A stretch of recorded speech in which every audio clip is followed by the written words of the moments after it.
The city of Peoria has deferred a vote on a possible halfway house on Southwest Adams Street for the second time. Here's Taylor Fleming in the newsroom. Taylor.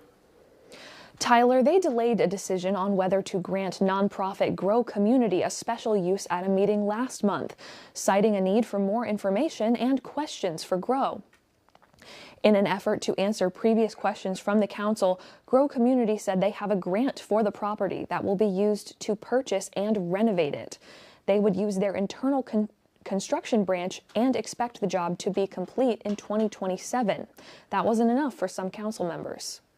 I think there needs to be further discussion, and if you could meet with some of us council members before that next meeting, I think we'd be able to have that back and forth.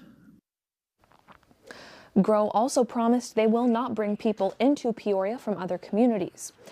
Councilmember Zach Euler moved to defer the motion again and was supported by other members.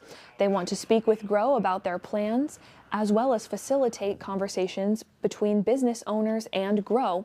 Some of the business owners are opposed to the project. The council will look at this issue again at their second meeting in January. Tyler.